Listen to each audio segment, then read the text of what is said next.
and I sent him to Jahannam. I For literally real? sent him to Jahannam. ህይወቶም ኣሕሊፈዮም ንገሃነም ሰዲደዮም እዩ ዝብሎ ዘሎ እዚ ኸኣኒ ሪከርድ ገብሮም ኣሎ እዩ እንተን ብዘይ ሕጋዊ ኣገባብ ኣትየ ነይረ ብድሕሪኡ ወፅየ መሊሳ ከዓ ሓንቲ ሰበይተይ ድያ ገለ ተመሪዓትኒ ከዓ መፅየ ከዓ ኣብዚ ከዓ በዚ ጉዳይ ኣመልኪታ ዘይሕጋውያን ስደተኛት ወይ ናይ ወንጀል ሪከርድ ዘለዎም ሰባት ካብ ሃገር ናይ ምውፃእ ወይ ዲፖርት ናይ ምግባር ስጉምቲ ኣበርቲዕና ክንቅፅልና ብሓፈሻ ኣብዚ ሕጂ እዋን ብዓለም ሙሉእ ኣንጻር ስደተኛት ኸይ ዘሎ ጎስጓስ ሰላም ገሚ ትኾኑ ጋይስ ካፍ ኢሊን ሎ መዓንቲ ካብ ዝተፈለየ ትሕሶ ሰሚስና ኣለና ከምቲ ልሙድ ኣገዳሲ ዝኾነ ሓበሬታ ነግረኩም እየ ሳሙ ወዳእታ ምሳይ ፅንሑ ላይክ ምግባር ጀምረዋ ሌትስ ጎ ሰዝ ጋይስ ናይ ሎ መዓንቲ ናይ መጀመርያ ሓበሬታና በዛ ቪድዮ እስክንጀምር Night shift at Bankstown Hospital and two staff members are about to blow up their careers. ስለዚህ ዞም ትሪኦም ዘለኹም ክልተ ወድን ጓልን ነርስዮም ኣብ ሓደ ሆስፒታል ናይ ሲድኒ ተሰርሑ እዮም ኣብ ኣውስትራልያ ማለት እዩ ምስ ሓደ ካብ እስራኤል ኣብ ማስ ሜድያ ቻት ገብሩ ነይሮም ብቪድዮ እንታይ ኣጋጢሙ ንራዩ You're a nurse, a doctor? I'm a doctor, my man. A doctor? For what? In hospital. That's Rashid Nadir's first mistake. ነርስ እዩ ዶክተር ኣይኮነን ግን ዶክተር እዩ ዝብሎ ዘሎ Where are you from? I'm from Israel, from the Holy Land. ኣብዚ ዝጅምር ትሽግር ካብ እስራኤል ስለ ዝበሎ እዩ ዝጅምር ትሽግር Actually got a really beautiful eyes. Thank you, But man. I'm so upset that you're Israeli. Like, eventually you're gonna get killed and you're gonna go to Jahannam, inshallah. Then another nurse, Sarah Abdul Lebde, ስለዚ እስራኤላዊ ምስ ኮነ ምስ ፈለጡ ኸኒ ካብዚ ዝጅምር ትሽግር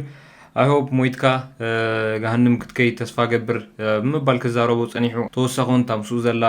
ነርስ እውን ክዛረብ ጀሚራ joins the chat. It's Palestine's country, not your Hello, country. You piece how of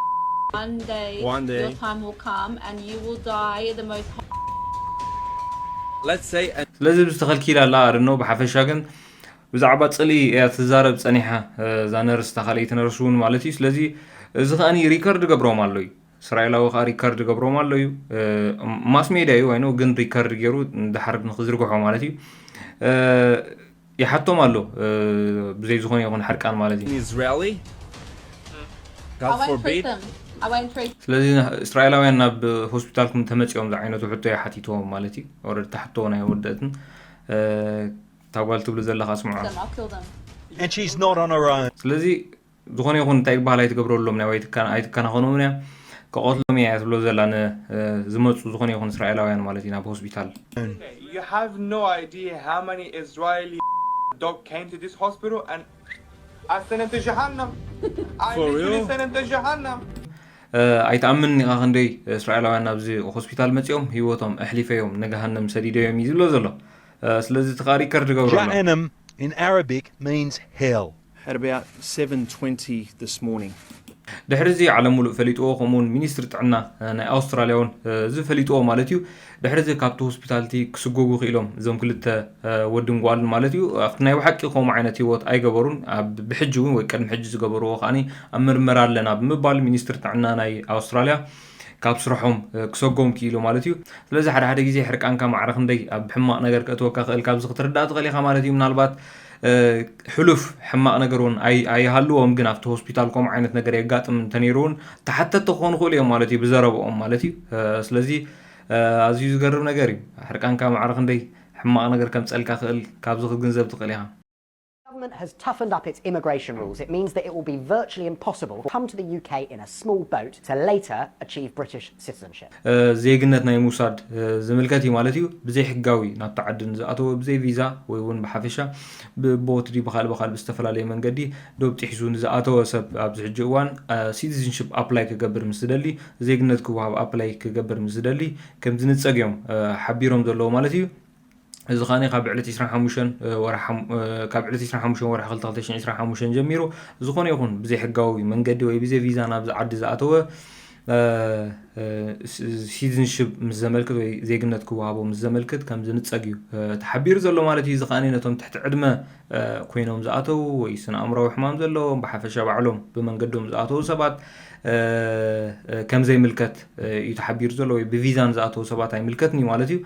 ስለዚ ነዚ እቲ ብዘይ ቪዛ ንዝኣተዉ ሰባት ወይ እውን ልዕሊ ዕድመ ኮይኖም ብዘይ ቪዛ ንዝኣተው ሲቲዝንሽፕ እንድሕር ኣመልኪቶም ከም ዝንፀጉ እዮም ሓቢሮም ዘለዎ ማለት እዩ People who arrive in the UK illegally by taking dangerous journeys will never be able to claim UK citizenship. ሕጂ ሓደ ሰብ እንታይ ለሓቲትዎም ነይሩ ኣብ ገለ ዝረኣኽዎሲ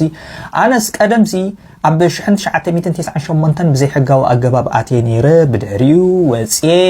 መሊሳ ከዓ ሓንቲ ሰበይተይ ድያ ገለ ተመሪዓትኒ ከዓ መፅየ ከዓ ኣብዚ ከዓ ክንደይ ዓመታት ከዓ ንህለ ተቐሚጠ ከዓስ ሕጅስ እንተ ሓተትኩስ ይቕበሉኒ ዶ ወይ ነፅጉኒ ኢሉ ሓቲትዎም ኣብ ገለ ካብቶም ናይቶም ጠበቃታት ደገለ ዝረኣኽዎ ክነፅጉኻ እዮም ኢሎሞ ምክንያቱ እንታይ እትብል ኣብ ዝኾነ እዋን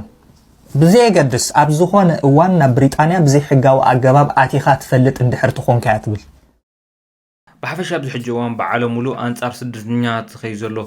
ጎስጓስ ኣብ ሙሉእ ኣብ ዓለም ሙሉእ እዩ ብሓፈሻ ኣብ እንግሊዝ ጥራይ ኣይኮነን ወይ ኣብ ውሕዳት ኣብዚ ሕጂ እዋን ዜና ዝስራሓለን ዘሎ ሃገራት ጥራይ እውን ኣይኮነን ብዓለም ሙሉእ እዩ ማለት እዩ እስትሪእዎ ዘለኹም ኣብ ጀርመን ከዓ ሓደ ካብቶም ኣብ ቅድሚት ኣብዚ ሕጂ እዋን ኣንጻር ስደተኛታት ዝኸዱ ዘለዉ ሃገር ሓንቲ እዮም ማለት እዩ ኣብ ዝቐረባ እዋን ደጋጠመ ወይ ነቲ ዘሎ ናይ ስደተኛታት ፅልኢ ዘጋድድ ከዓኒ